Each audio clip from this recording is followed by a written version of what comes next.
Hi, everyone. Joining us from around the world. I'm Yulia from Expressia. Expressia is an online customer journey mapping platform where you can visualize your customers or employees, for that sake, journeys, create personas and impact maps, and invite teammates to collaborate with you in real time. Welcome to the Journey Mapping interview series, and today's topic is employee experience. For the next 40 minutes, we'll be talking about mapping employee journeys, why they are important, and how your EX or employee experience can affect the CX. After that, we'll have a 15-minute Q&A session where you can pose the questions and get some answers. And this time, you'll get a chance to win a free pass for the Nordici online conference dedicated to human-computer interaction that's happening next week. Our today's guest is Paul Lopushinsky, founder of Playficient. Paul spent years working on the user experience for customers. However, he found that most organizations he worked at spent little to no time investing in their employee experience. So he eventually decided to take these ideas and concepts from his work and apply it to the world of the EX. Paul also has a superpower. Whenever he puts anything on a timer, be it an oven or a microwave, and leaves the room, he always comes back just as the time is ending. So without further ado, Paul, hi, how are you doing? Hi, good to see everyone. Yeah, thanks for having me. Forgot you were going to mention that superpower. Yeah. All right, Paul, can you actually share where you're joining us from? I'm from Vancouver, British Columbia, Canada. So I'm the West Coast. So for me, it is just after 9 a.m. Just getting my day started. Great. So yeah, we are today going to discuss employee experience, and I guess that the most burning question, literally everyone have from the start is, okay, the world is very human centric these days. Everything about customers and their interests. So why actually put in any effort into employee experience? How are customer experience and employee experience connected? Yep, for sure. If you take a look into the research when it comes to, for example, companies that make use of customer journey mapping versus those that don't, customer journey maps, companies that do with those have higher employee engagement. They have lower marketing costs. They have lower or greater return on marketing investments. Um, and they also have lower customer service costs. And one of the things is when you look at the connections between the employee experience and the customer experience. So if you invest more into your employee experience, you're going to have, whether that be making like better onboarding, you're going to have less turnover. So one of the big things that happens with onboarding is, right, you have brain drain, you have people leaving the organization, you have to spend all this time getting people trained up, you have to go find the right person to fill this role. And that does take a toll. Or, if you're not having a quality onboarding or employee experience, that people are going to leave for greener pastures. And that's going to be felt by customers. So, there's a quote, I do have it here, but it's just from Richard Branson from Virgin saying, take care of your employees and it will in turn take care of your customers. Because if you do take the time to invest in your employees, whether that's, you create better engagement, better onboarding, they have higher satisfaction, that in turn is going to trickle in and affect the customer experience overall. So it's kind of like a chain of events where it's like, all right, you start with the employees here, and they're more satisfied with this, employee experience you create. That's going to trickle down to the customers. Yeah, got it. Can you actually give us some examples from your personal experience where tweaking EX actually improved CX? Yeah, with one client, one of the main things I worked on with the employee experience, mainly what I do a lot of is with employee onboarding. And one of the things is it could take a bit of time to really see the long-term results. Like you could get feedback right away from new employees saying, oh, hey, this is what was great about the onboarding experience. But more, the big thing I use kind of as an indicator for that long-term impact for employee experience is looking at like retention or turnover rates with employees. So, you know, um, I can't remember what percentage it dropped by. So they went from having, just for hypothetical, like if a company goes from, 50 people leaving per year to 20 per year, that makes a huge difference in the long term of that shows like the employee satisfaction. It's like, well, people will leave for different reasons, whether it's like money, maybe other personal things, or they don't enjoy the organization. But working on things like onboarding, you cut down on that.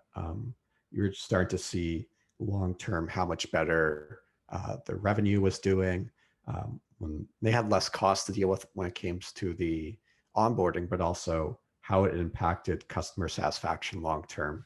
Again, it's maybe not like a one-to-one correlation, but it's definitely something that like trickles down throughout the organization. Yeah, makes sense. So you already sort of answered my next question, I guess. So basically, how to measure CX? We usually take a look at, NPS or customer satisfaction or churn rates and stuff like that. But how do you Mm-hmm. actually measure EX? Yeah, it's a lot of the same things as well. For short term NPS, you could take pulse surveys. I mean, that's something I've seen a lot pop up these last few months. What's the term I've seen thrown around a lot? Um, keeping a pulse on workers, right? With everything that's been going on in the world, like employee well-being, mental health has got pushed to the forefront. I wish it didn't take a worldwide pandemic to make that happen, but I mean, I guess it did. It did bring that to the forefront for pretty much every organization that wasn't doing that before. But more, yeah, for long term, I find the best way kind of to measure that employee experience would be, looking at that turnover rate, because that's kind of the big indicator. That one's a lot more clear cut, because employees could, NPS is fine, when you get that scale, or surveys are fine, but really at the end of the day, it's like if you're really noticing long term, like if you invest a lot in your employee experience and you notice over the course of the year, like your let's say your retention rate or your turnover rate dropped from it was 30% before, and now it's 20%. Like that's a big indicator that something's going right. But that's more of a long-term one. If you're building out your employee experience, improving those things, it's going to take some time to see fruition for that kind of number. But I find that's the best number overall on that front. Yeah, I guess the whole just game really changed this year with the pandemic hitting. So hopefully that more people actually think about employee journeys this day. And there were different employee journey stages before. So what stages, in your opinion, of employee journeys are the most important, and which one often fail Mm-hmm. in terms of employee engagement, let's say? Yeah. Well, so I have a bias towards this because I mean I mostly focus on employee onboarding. So some of the the steps that could be in a um, employee journey map, and I'd say these are like the best practices ones. Um, so I would say there's sourcing, recruiting, there's pre-boarding, so that's like when they have the paperwork signed but they haven't started yet. There's onboarding, there's comp and benefits, um, ongoing learning and development, ongoing engagement, rewards and recognition, performance planning, feedback and review, advancement, and fire or retire, fire, resign. So there's about 10, I'd say. It depends on the organization. It's not like a be all end all list. But for me, just like what I focus on, onboarding would definitely, and again, it's a bias because that's what I focus on. That onboarding would be the one that has the greatest challenge and aspect of it. Sorry, can you repeat the question again? I think I missed part of this. I was just explaining the list of 10. Sure thing. So what is from what I hear, the onboarding Mm. sounds like the most important one in your Yeah, opinion. yeah, So yes. can you elaborate on it, and which stages actually fail in terms of employee experience? Is it Yeah, onboarding yeah. as well? So this is why you're Oh, yeah, focusing yeah, on yeah. it? I would predominantly say it's onboarding. So I'm going to pull up my screen here. I'm just going to screen share here for a second. I find this, I use this one a lot. This is like a visual representation that I see. On the left is what I see a lot of organizations are. when it comes to onboarding. The person might log in that day, especially in this day and age. If people are starting over the pandemic, they don't have an office to go to. They log into Slack. They're not really given any indication beforehand of what to expect. This is how they might be feeling, like this John Travolta in Pulp Fiction. But ideally, we want to be on like the right, where someone's joining a new organization. They're all very welcoming. And there's a great quote. I can't remember what book it was from I was reading about, where it's being like joining an organization is like joining a party that people have known each other for years. So you want to really bring people up to speed and get them going on it. So that's why I see a lot of organizations is they put so much investment into bringing people in. Like the recruiting is great. They can't wait for the person to start. And I've been in this situation before. And I felt like I was taken for granted once I started, because a lot of organizations put like so much into getting, especially in tech, where they put so much time and effort to getting those people in the door that they don't have anything really to follow up. So again, it's a bias, but I definitely see onboarding is the kind of the main one where organizations can really work on. Great, thank you for the insights.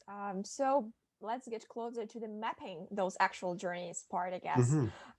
Basically, to build any sort of map, you do have to have some sort of data for it. So which methods do you usually use for the research, and how do you actually get the data to build your map upon?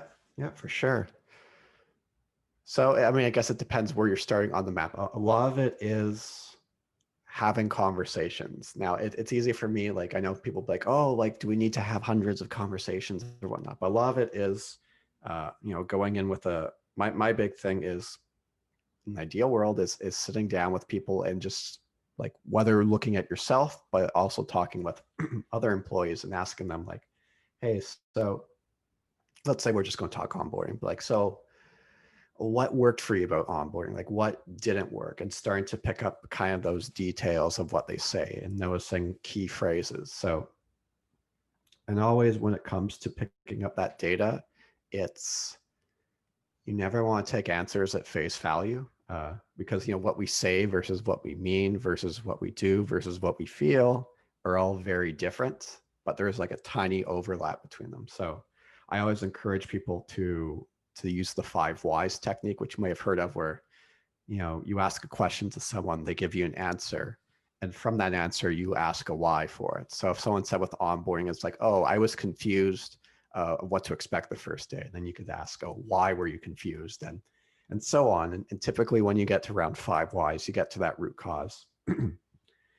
And that should give you enough indication, like if we're focusing on a step like onboarding, like, okay, we've identified these things. Or comp and benefits, we'll say another one that's on that list. Like you could figure out what works there and what doesn't. And then in other cases, I know people are like, oh my God, but my companies are hundreds or thousands of people. Should we be asking, how do we scale that up? And there's another great rule I like to follow, known as it's another makes use of 5, is the rule of 5, where, you could usually get feedback from 5 people. And if you start to see patterns emerge, that's probably enough to identify what works and what doesn't work. If you're not recognizing patterns pop up after 5 or so users, in this case employees, then you could get more. But if you're asking, let's say 5 people about, employee onboarding, and you're noticing right away, it's like, okay, there's patterns right away that from like they were confused of what to expect from day one. Okay, like that's something we could work on. So I'm definitely more of the qualitative data, as you might have noticed. So that's really a way of getting started. And again, it's not a case of you need to go and collect everything in the world to get started. And then, as I'll be mentioning throughout this talk here, is just starting to take one small step at a time to improve your map. Like you don't have to do everything at once, but really just starting to get those questions and notice those key phrases, terms, or pain points that come up over and over again from different people. That's kind of the best place to start. So do you build personas based on that data to build a map further?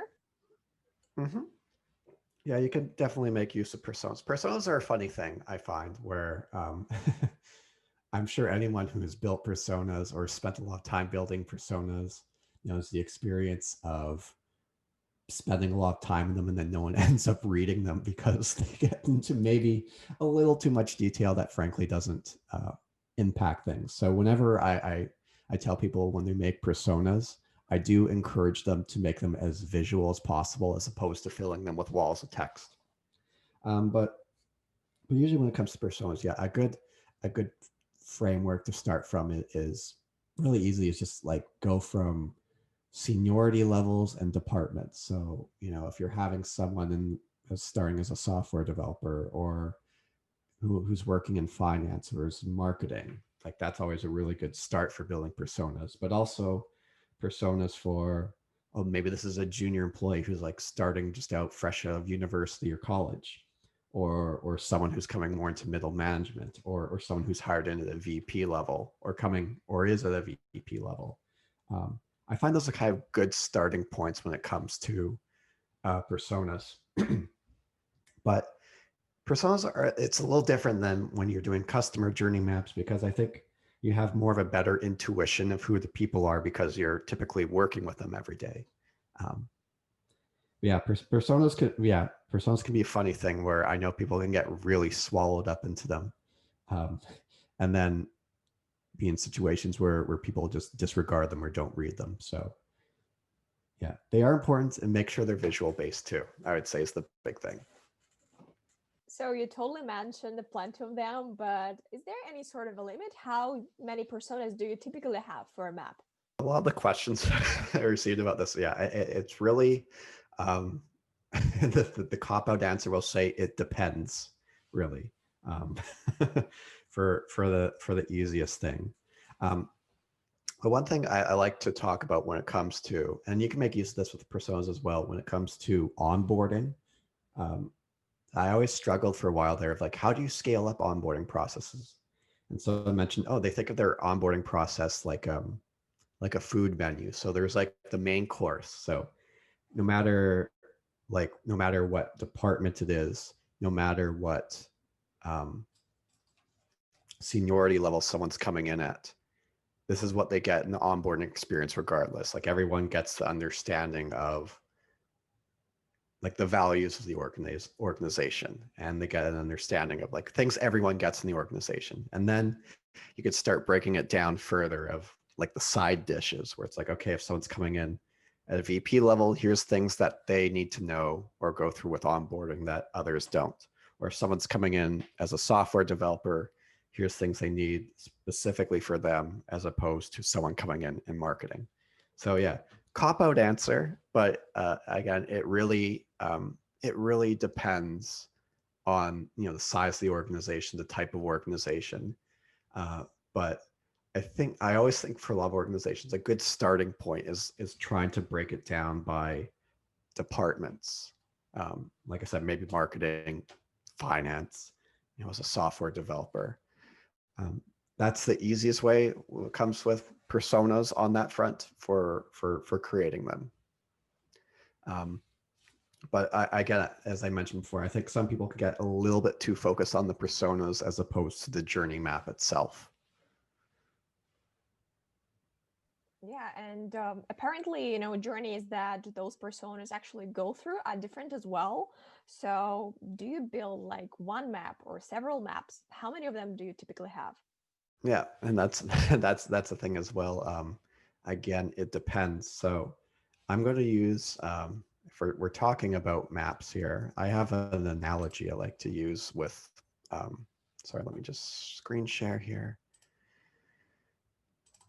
When it comes to mapping, so we talked about before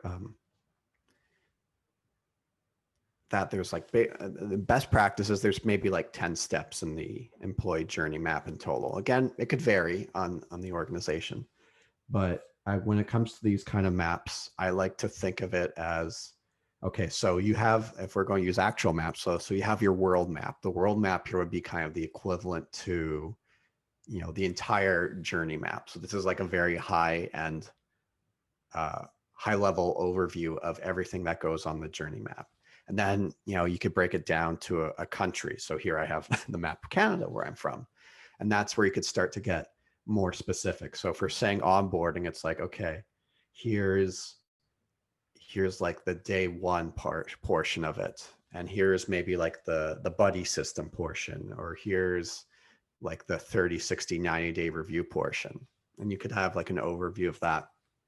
And then you could break those down further into individual maps. And that would maybe be like a province, a state, a county map. So here I have British Columbia where I am. And that's where you could start to get more specific and be like, okay, so this map we have here, this is specifically for like the buddy system, for example. That's one of my highest recommendations when it comes to onboarding, is organizations should have a buddy system. So it's like, here, now we could get more into the details and storyboard how this works. So again, I got a bit of a cop-out answer, but it really depends. But I like to think of that analogy of thinking it like a map. So high level would be like your world map. That would be an entire journey. And the country map would be the equivalent of, okay, if we're picking this step, like whether that's ongoing engagement or onboarding, here's the steps and here's an overview of what goes on here. And then you could break it down further until maybe more your province or city map, state map of, okay, so here's the exact steps if we're doing like a day one for people. So again, it really depends on what you're focusing on. And this will come up later, that I think as much as I appreciate people being enthused about trying to do everything all at once, that's kind of a one-way, I don't want to say one-way ticket to disaster, but it could be very overwhelming to do the whole journey map at once. So breaking it down into more that city level and then kind of expanding it. It's like back in the day when they were making maps. Who was the Spanish guy? There was like Columbus, but there was that other guy, Magellan, I can't remember, but he didn't start doing the whole thing. He started with small sections at a time and mapped it out further. You mentioned Magellan. Yeah, Magellan, that's what I was looking for, yeah. Okay, so don't go for the it depends one for the next question. I guess it applies to it as well, but do your maps actually reflect the is as is or to be state? Oh, no, I think it's a very key thing to have, to show where it's currently at and then like where you want it to be. So, and this maybe ties into one of the other questions we have coming up as well. But so you want to show where it currently is. So that kind of shows like the pain points. So, if we were saying that example before, if it's like for day one, people are like, oh, what should I expect? It's like, that's how it is. It's like, so currently for day one, let's just say right now, this organization is like, we emailed them. It's like, here's a Slack to log into and we'll see you Monday morning. Like, that's how it currently is. And then you could identify like, oh, and then you could show later on, it's like, here's some solutions and here's how we want it to be. So in this case, all right, so before day one, we sent them like a 2-pager of everything they should expect for the first day, the first week, the first month. Here's some, all login information. Here's the questions questions you may have but are afraid to ask, since you're maybe a new employee. You don't want to be that person who's to start poking and prodding and everything. So yeah, it is important to show where it currently is and where you want it to be. So that will help identify. And again, I also always encourage people to come up with multiple solutions to things. Don't get married to one solution right away. That's something you could do is, so again, with that, if we're using that theoretical example of having this day one, you could come up with multiple solutions, then say like, oh, here's how it's going to turn out. So yeah, it is very important to show both where you are and where you want to go. Yeah, that makes sense.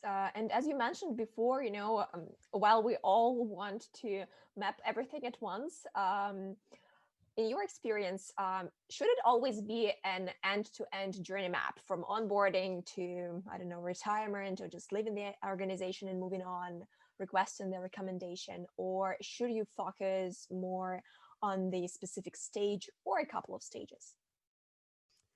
And I'm going to pull up my screen again here.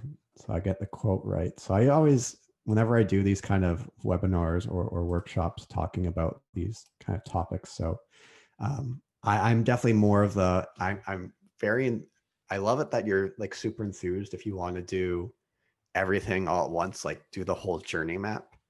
But there's a great quote from the book Frankenstein by Mary Shelley, which is a good read this time of year with Halloween coming up, that nothing is so painful to the human mind as a great and sudden change.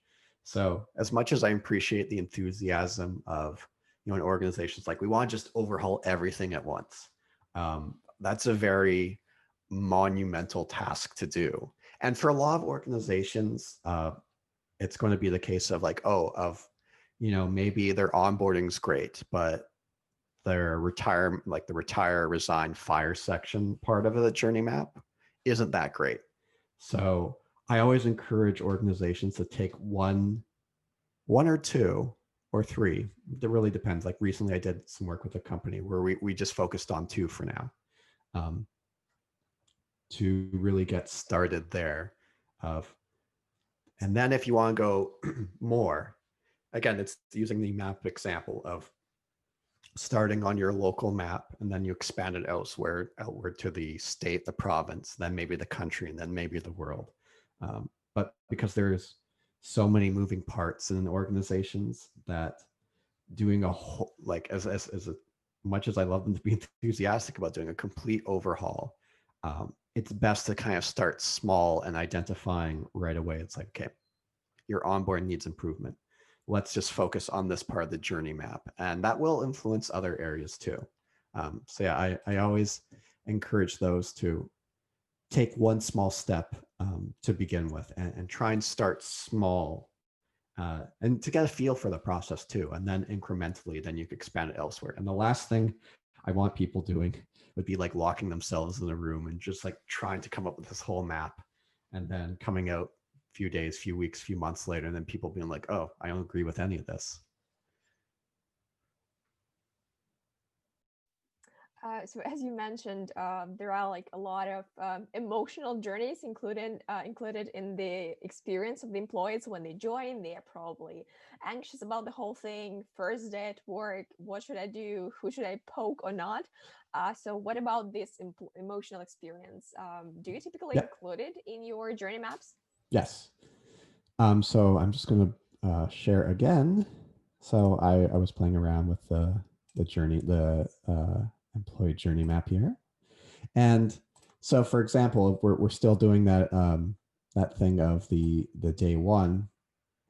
So in every step, I always like to think there's three important questions: is what is the employee, trying to do? What's the person thinking or feeling? So there we go, the emotion aspect of it, and like what barriers are getting in the way.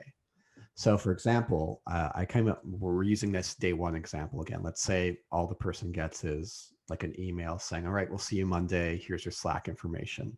So, at this point, like what's the employee trying to do? It's like, well, they want to figure out what to do before Monday. What kind of, what they want to get information. But I guess like, what are the kind of, as you mentioned, the feelings or the thoughts. And I know on the journey maps, like you could put emotions, which is a great thing, but I also think a lot of like quotes here. So some of these come from my experiences, where I've had day ones where it was like, all right, we'll see you Monday. And that was about it. It's like, well, are they going to send me any information? I'm getting a bit nervous about it. Should I ask them? I don't want to be seen as a bother. And of course, I've had situations where, I'm sure we all have. I mean, there's always going to be that anxiety, right, of starting a new job. That even if they have a great pre-boarding experience or not, I've been in situations where it's like 3 a.m. and I'm still like trying to fall asleep. So yeah, it's very important to make mention of those feelings and thoughts along the way too, because we are emotional creatures, and it is a very important step to consider. So yeah, those are always the big three things I think whether you're doing a high level aspect or even like getting more into like a very specific section, a part of the journey map, is always thinking what is the user, in this case the employee, trying to do, what are they feeling and thinking, and what barriers are getting in their way. So yeah, emotions are a very important aspect of things. 3 a.m. This is crazy. So I guess we will come back to the initial question, like what's the benefit of it? How do you actually get a buy-in of the EX mapping initiative? Do you have any tips on how to Yeah. engage stakeholders? Yeah. Know your audience. That is the that's kind of like, I would say, the key thing here. But so one thing, and I guess we haven't really even touched about a lot. Whenever I do like workshops or webinars, a lot about journey mapping, I talk a lot more about from like storytelling concepts, because that really is at the end of the day what a journey map is, right? It's telling a story and it's laying it out there, because storytelling is arguably one of our oldest communication tools and one of our greatest. And so what I mean by know your audience is know who you're trying to sell this to. So if the person who's going to give you like the thumbs up or the thumbs down of whether you could go forward with creating a journey map, you have to understand, are they more of an emotion person? Like that's where you could start uh, using more emotionally based storytelling when pitching it to them. If it's someone who's more numbers based, that's where it gets a little more tricky. Like, yeah, that they're more stats, number based. They're not maybe driven as much by emotion. And that's where I would struggle a bit when it comes with journey mapping, because there is quite a bit of research in regards to customer journey mapping of like, oh, here's the benefits of, percentages you could show. There's still not a ton of like stats available on employee journey mapping, because it's still a fairly new thing. So that's a little more difficult. And so if you ever think of like TED Talks, people don't remember the TED Talks really, where it's just like stat after stat after stat. It's that combination of telling like a very compelling story and also sprinkling in stats as well, because they know their audience. That's kind of the TED audience that you get at. So in this case, it's mostly people who are, maybe it's like a VP of HR. It's usually people in culture, and who kind of I find are the people that you end up pitching to, or the leaders as well, maybe the CEO of the organization. So again, knowing your audience, and trying to tell a good story. And people have asked me like, how do you tell a good story? It's like, well, it's something that is kind of intuitive after a while, but it's also a case of things you could study. So I always encourage people, it's like, go read your favorite books or go watch your favorite movies and try and analyze why those stories work with you so well and have stuck with you for so well. So yeah, using like those storytelling techniques, which we make use of in journey mapping, make use of those to pitch to the stakeholders who are kind of giving the thumbs up or the thumbs down to this going forward, which is easier said than done. But Yeah, for sure. And have you actually ever had a case when the green light was given to initiate the whole thing? Then you basically went through the project's mapping phase, and it went great. And then stakeholders didn't give a green light to actually put the things into action. mm-hmm. Like this was for a company I used to work at, and this was for customer journey map. It was, yeah, we started working on it, and we got some thumbs up from people above us, but not, I guess we should have checked with the person who would actually give the thumbs up or thumbs down at the end of the day. Yeah, and that's the unfortunate reality. As much as I love to say it's like, yeah, everyone's going to be gung-ho about this. Yeah, there was some bureaucracies and there was politics that unfortunately got in the way, where they were a little more short-term focused, because this is definitely more of like a long-term approach. And actually, I guess recently I was doing some work with an organization, or the very early stages of coming in to help them with their employee journey map. It's like, okay, here's 2 or 3 things we'll work on, like onboarding and pre-boarding, and maybe we'll do comp and benefits. Okay, great. And we kind of came up with like a high level overview. It's like, okay, like maybe then we'll, like in a couple of weeks from now, we'll have a session together where we'll kind of brainstorm all these things. And then, they got back to me saying, oh, it's like, right now we're just going through some reorganization. So we're just trying to figure out where we want to go moving forward. So maybe in the new year, we'll reconvene. So again, it's been a case of Um, there are things that could typically be outside our control because like they were all gung ho for it. So that can be the issue sometimes is sometimes bureaucracies or politics or other factors get in the way. And,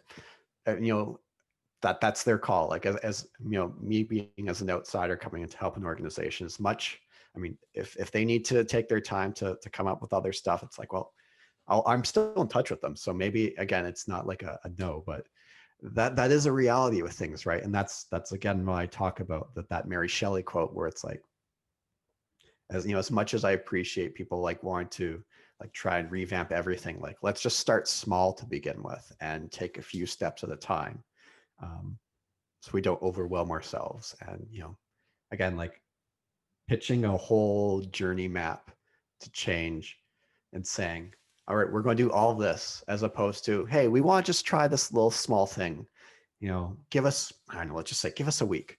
And I guess that's been the interesting thing about COVID as well. It's one of those strange benefits that I wish a worldwide pandemic didn't lead to is a lot of organizations have tried a lot of different things, especially when it comes with like employee engagement. Another thing I focus in on is creating like more playful workplaces. And, a lot of these organizations like especially the classic tech companies, oh, now they don't have their ping pong table available or beer Fridays. So like what are organizations going to do to keep people engaged? And a lot of stuff has come up like employee led. But a lot of it's just kind of like, let's try things and see what works. So again, yeah, it's easier to kind of pitch it small to at least get that buy-in.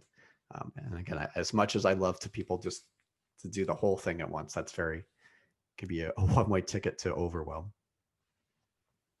And speaking of overwhelming, how many people do you actually overwhelm? How many of them are involved in the whole EX project and in the mapping process in Yeah, for particular?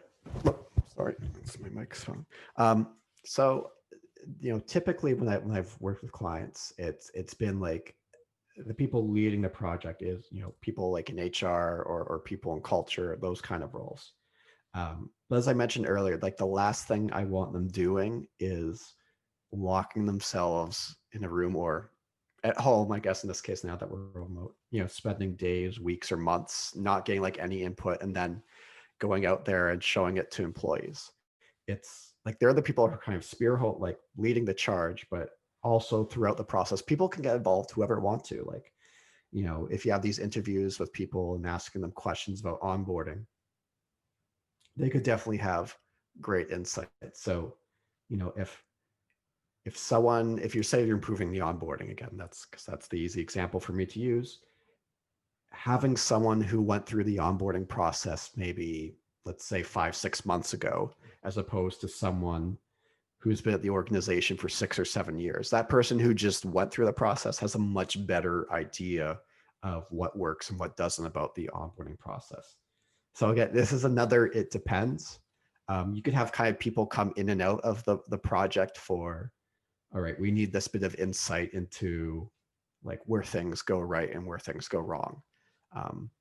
So it's not, again, it's typically going to be, because it's around like employee experience, it's going to be definitely like the HR focus. But the key is to get a lot of insight from a number of people into it and have that door open to people if they want to be included into it. Because again, the last thing I want people doing is like making this like a secret project or a skunkworks project where it's like we lock ourselves away and not get any input. So the more input you could get from individuals, the better.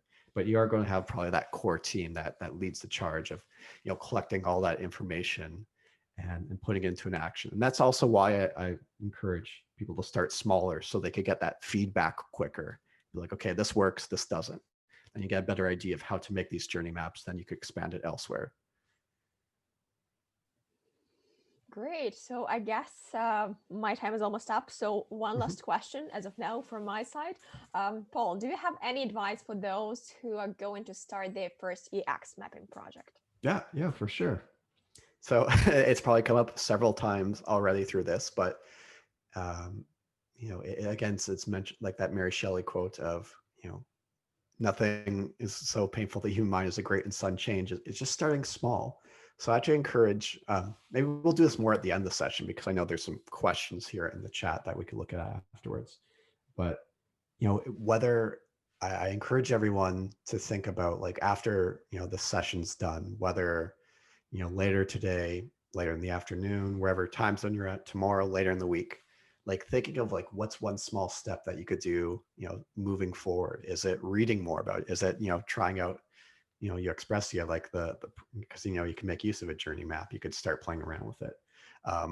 You could start thinking about, like, where are our weaknesses currently in these touch points, or the points that matter. So those touch points being, like, again, like onboarding, pre-boarding, sourcing, recruiting. Maybe putting time in the calendar to have some chats with people about this. Just, again, like thinking like what's one small step that we could take. So then, every journey begins with the first step.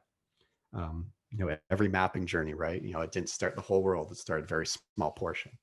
But I guess more at the end of this, we'll ask it, because I know we have questions here in the chat, but to think about just taking one small step to begin with. And usually that's putting something on the calendar, getting a meeting going, and being like, okay, what do we want to work on here? So again, I appreciate people's enthusiasm to try and revamp everything. And that's great. Just try starting with one small step and see how that works. Great advice. Thank you so much. So yeah, I've run personally out of questions for now. So we have lots of them already in the chat. So yeah, let's start. And just a quick note, Paul, remember to pick the best one, and we will gift a free pass to the NordDG conference on human-computer interaction. So we have a couple of asking you for templates or links for the list of 10. I guess it refers to 10 stages. So if you have any, feel free to share, and I guess we will be able to send it out if you have any links on that. Yeah, for sure. Oh, I have a very very long, thorough blog post about those list of 10 for further reading. Great, I guess then share it with us, and we will send it afterwards. I'll just share it with you. I'll just share it with you afterwards. Yeah, they'll probably be easier. So another question is from Roxana, and Roxana asks, what methods do you use to capture employees' change in needs over time? Working at home during COVID, life situation changes, health changes. Do you do that? And which methods do you use if you do? That's a good question. What methods do you use to capture employees' changing needs over time?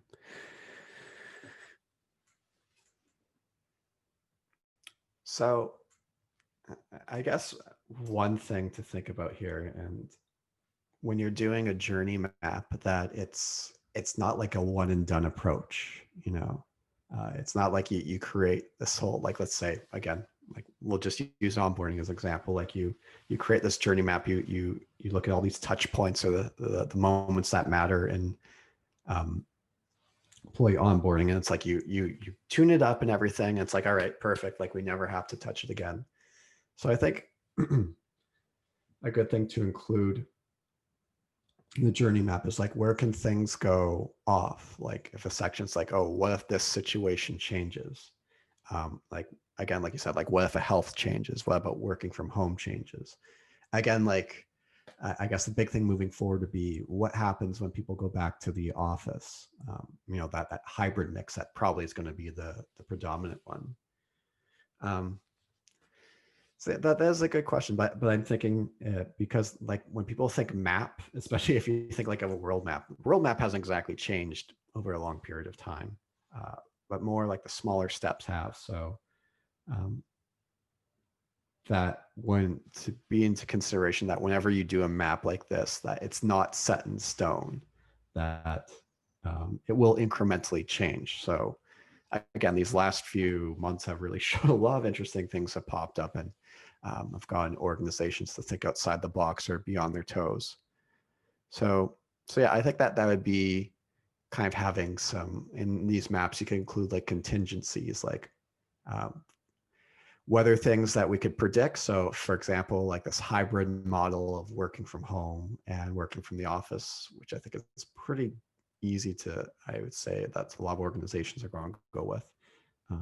Yeah, that's always difficult when it comes more to, life situation changes, health changes. And then that step that becomes more you might look more at other processes. So I hope that answers it. That was a really good question. That one's kind of stumped me a bit, I'd say. Yeah, and so many changes, and with the whole pandemic, the whole, I would say, mapping thing changed just drastically.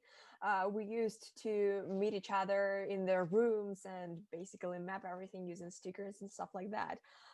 So Mason asks, I have an ex-JMA session and need to run, which has been canceled twice now due to COVID. Do you have any recommendations on how to actually run a session in this new normal? I guess the question would be first, I would ask you, Mason, would be, because you've had it canceled twice due to COVID, and have to run this session in this new normal. So was it because they were going to be in person before? Have you tried to do one, over Zoom or whatnot? That'd be my first question. But yeah, that's always the tricky thing is, as great as it would be to have this all if you're working on something like that, have everyone in the same room together to work on it. That's not exactly going to be the case. So there's, not highly considered people, lawyers. Oh, lawyers. Yeah, that's going to be a tough one.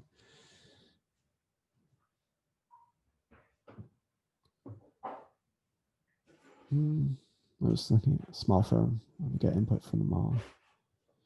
Yeah, that's especially when it's a highly conserved area, because typically, like, I've worked mostly with tech companies, so it's definitely I find a lot easier on that front.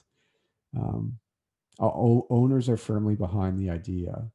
I guess in that case, if the owners are firmly behind the idea, is you have to maybe get more of a push from that ownership, because if they're saying it from the top and saying, "Hey, this is what we're working on," employees underneath them be like, "Oh, of course, we're gung ho for this." So I think actually this step would be maybe talking more to the owner who are firmly behind the idea to get that. And do you have any tip on how to basically run a remote session? It's a very different dynamic. It's a very different way of engaging employees. So do you have any take on that?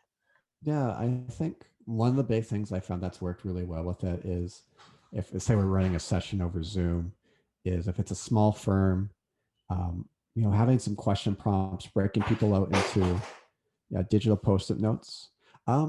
There's a bunch of those. I'll find some links I'll send afterwards, I guess, in the email that we sent out. I think Stormboard's one of those that you could do digital. There's definitely a lot of those that popped up. But I find the thing that's worked very well with Zoom is if you're using like small, let's say you said it's a small firm, let's say there's 15 people there, is you kind of give these question prompts about anything with the employee experience and break them out into smaller rooms, get them to talk for a bit, then bring them all back together, get people to share their insight, and then have this like larger conversation. I found that's worked really well. 15 people, there you go. Yeah, I think Stormboard is one I'm familiar with as far as like sticky notes, and even there's a tool with Zoom. Again, usually over such a 2-5 people. Yeah, that's really good. That's the problem with Zoom sometimes, or anything with these kind of technologies, is it could be a bit harder. But I know there's like this annotation tool with Zoom where people can put stuff. Mural works very well. Yeah, I've heard Mural as well for digital post-its. Okay, I hope, Mason, it answers your question. Let's move on to the next one. And this one is from Rafulo. And the question goes like this. What do you think is an effective approach to provide employee feedback to create a great experience for employees? What do you think is an effective approach to providing employee feedback? To create a great experience. What do you think? Just trying to, hold on.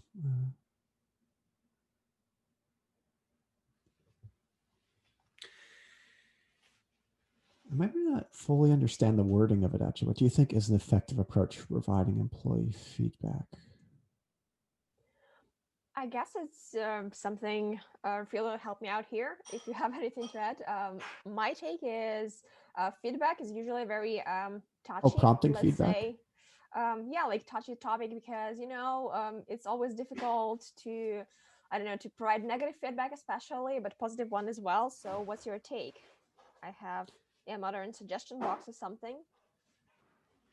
Is it should be Yeah. anonymous or should it be like Yeah. open? How do you facilitate it? Yeah, I guess in like an ideal world, it would be open suggestion, because it's like in an ideal world, like the organization be good enough to like allow for that kind of thing. But I do understand that, I've been in this situation before where it's like, oh, I start as a new employee and the onboarding experience sucked. Like, it was terrible. But I didn't want to be like that new employee's like, hey, everything isn't great here. So I did do something anonymously. Um, so I guess that comes to a level of like transparency. And that's why I always encourage, if you're coming up with an employee journey map, that you want to get, like I said, the last thing I want you doing is locking yourself in a room and coming up with what you think employees are wanting. That's where you want to get insight. And whether that is through surveys or anonymous, uh, like I said, an ideal world that organization, and then I know people who have like, oh, I'm afraid I don't want to say something bad about onboarding because, they might look past me when it comes to a promotion, or, that will be used against me.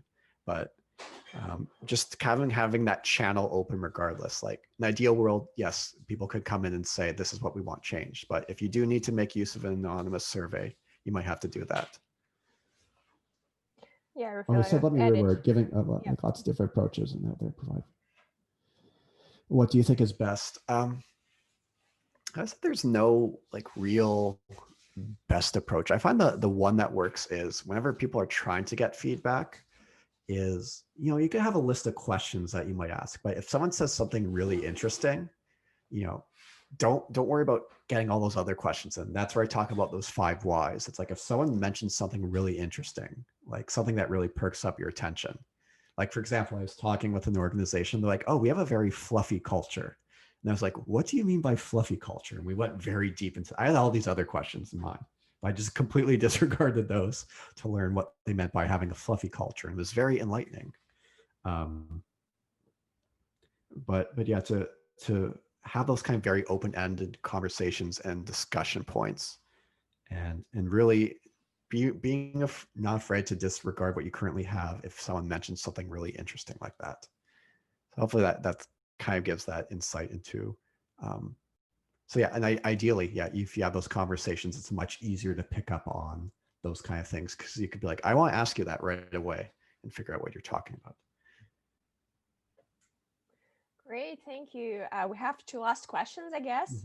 The first one being from Joanna, and it goes like this. What is, according to your experience, the most engaging and fun way to collect the data?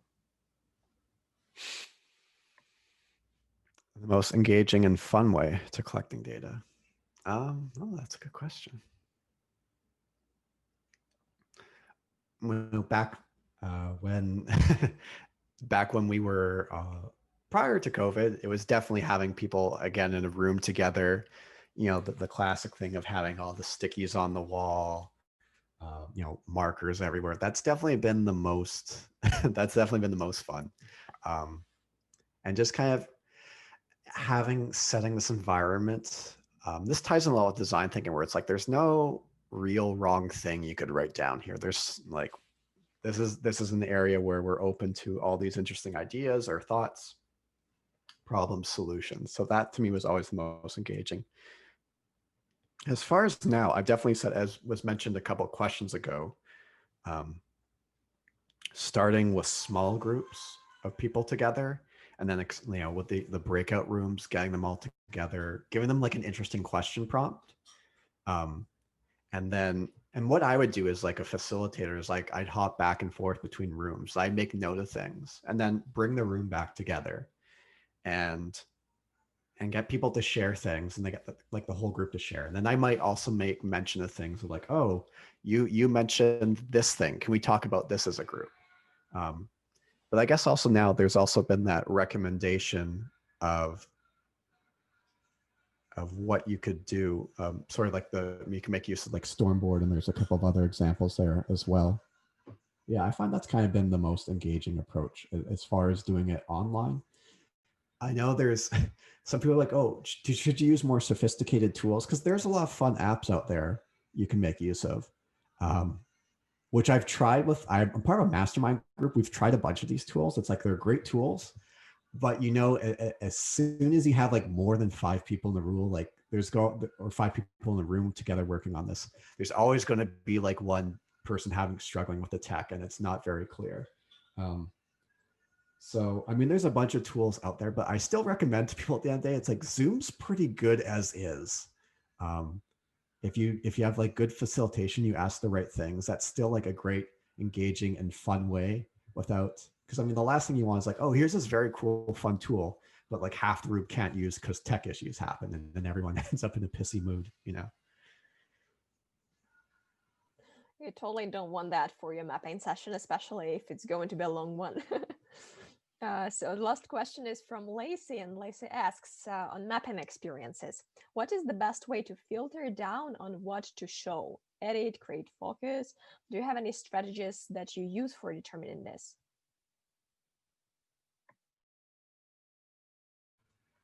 What's the best way to filter down what to show, edit, create focus? Do you have any strategies that use to determine? I still feel it kind of comes back to that answer or before we talked about of thinking of your maps, like you start with that world map and then like breaking it down further. I don't want to cop out and say it really depends on it. But I think the key things I always like to say is, again, covering what are people trying to do? Like, what is the employee trying to do versus what is the employee feeling or thinking? And what barriers are getting in the way? I find those are always like a good 3 questions to start with as far as doing things. And then you could drill down further. Again, like you might find some things you do with the mapping could be very simple to do, but some stuff you identify where it's like, okay, we got to really break it down a lot further. So hopefully that kind of gives an overview on that. This is good questions here, keeping me on my toes. So yeah, Paul, thanks again for answering all the questions. Just before we go here, just like type in the chat, like what's one small thing after this is done that you'd like to do with employee journey map, like to get started on kind of doing that? Like, again, whether it's setting a meeting, is it reading material, is it, looking at Expressia, like using like a template, like what's kind of like one small step you guys want to do moving forward?